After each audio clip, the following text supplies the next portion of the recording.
Greetings to all. Class 9. We have started chapter 1 of civics, that is Anji. What is the name of the chapter? What is democracy? Why democracy? So we are going to start the next feature of democracy, that is one person, one vote, one value. Earlier, what does it mean? It means universal adult franchise. It means when all the adult citizens are given right to vote without any discrimination of caste, color, gender, religion, region, etc. So here some of the examples are given where the right to vote has not been granted equally to all the citizens. So the first example is until 2015 in Saudi Arabia, women did not have the right to vote. Really, in Saudi Arabia, the women couldn't get the right to vote until 2015.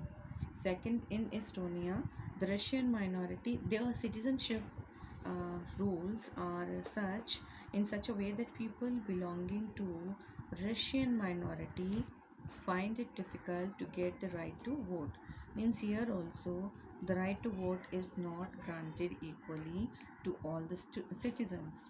Next, in Fiji, the electoral system is such that the vote of an indigenous Fiji has more value than that of an Indian Fijian.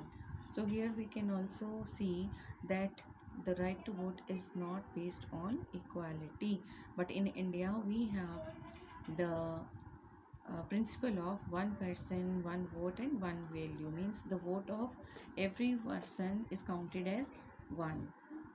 But in these three examples, it is not so. So democracy is based on a fundamental principle of political equality. This gives us the third feature of democracy. In a democracy, each adult citizen must have one vote and each vote must have one value. So we shall read more about it in chapter 3. So this is the third feature of democracy. Now let's move on to the next one. Rule of law and respect for rights. Hanji. We have discussed the features. The first was the rulers are elected by the people. In second example, we have talked about free and fair elections, and in third case we have discussed about one person, one vote, one value. Now this is the next feature, that is rule of law and respect for rights. Zimbabwe attained independence from the white minority rule in 1980. Please underline it. Zimbabwe attained independence from white minority rule in 1980. Since then, the country has been ruled by ZANU-PF, the party that led the freedom struggle. See, from its independence, since the time of independence, only one party, this party played a very crucial role in getting independence. So that's why this party was given preference by the people. Its leader, Robert Mugabe, ruled the country since independence. Elections were held regularly and always won by ZANU-PF. President Mugabe was popular but also used unfair practices in elections. Over the years, his government changed the constitution several times to increase the powers of the president and make him less accountable. So, see, Robert Mugabe, though he played a very crucial role in the independence struggle, but on being the president of the country, he started misusing his power. He became a dictator. His party, he started using unfair practices or dirty tricks for winning elections. His party made many changes in the constitution and made him less accountable. Now, opposition party workers were harassed and their meetings disrupted. Public protests and demonstrations against the government were declared illegal. Means the opposition party, if the opposition tried to oppose their uh, actions or their rules, then the party members of the opposition, they were harassed, they were ill treated, or their meetings were disrupted, and the public and the common people, they could not protest against the government. If somebody dare to do that, those people, they were kept behind the bars. There was a law that limited the right to criticize the president. Television and radio were controlled by the government, means censorship. The media could not write anything or could not write anything against the president, and gave only the ruling party's version. Means the media, the only target of the media was to popularize the parties on OPF or telling good about General Mugabe, but they never criticized the wrong policies of the government. There were independent newspapers, but the government harassed those journalists who went against it. Means anyone who tried to say against the wrong policies of the government, all those people were harassed.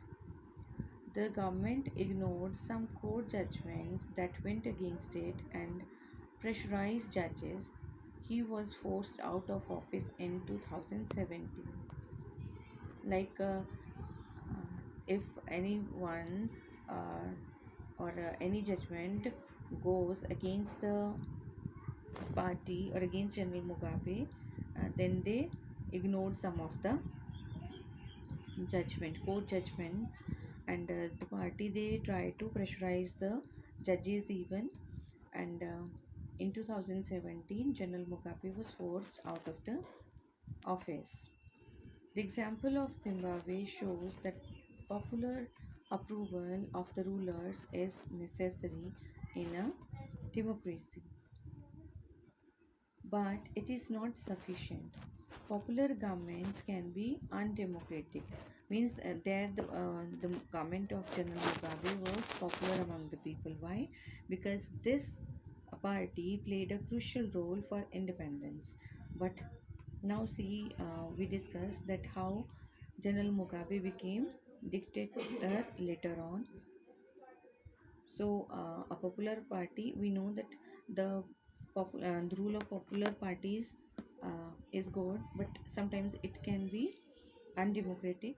Popular leaders can be autocratic. Autocratic, you understand that the person, they take all the authorities in his or her hand. If we wish to assess a democracy, it is important to look at the elections, but it is equally important to look before and after the elections. Really, there should be sufficient room for normal political activity, including political opposition, in the period before elections. This requires that the state should respect some basic rights of the citizens. They should be free to think, to have opinions, to express these in public, to form associations, to protest, to take other political actions. So, what is this? It means that all the people should have the right to express themselves if they find that the government policies are wrong or going against the public interest. Then the people, they should have the right to express themselves, the right to criticize the wrong policies of the government. Then everyone should be equal in the eyes of law. These rights must be protected by an independent judiciary, yes, whose orders are obeyed by everyone. We shall read more about these rights in chapter 5. So here we discussed about that the people, they should have the right to criticize the wrong policies of the popular government even, The scenario or the scene before and after the election should be kept in mind. Means the people, they should be given a fair choice, they should be given a chance to change the present government, the current government, if they don't like it. Means they should be given a fair choice, everything should go according to rules and regulations, and the judgments and decisions of the judiciary should be abide by all the people. It may be the president, so all should be equal in front of our law, our constitution. So the constitution may be the should be the supreme. So this is all for today. So rest we will discuss tomorrow in the next class. If you have any question or query, can discuss with me in the class. Have a nice day.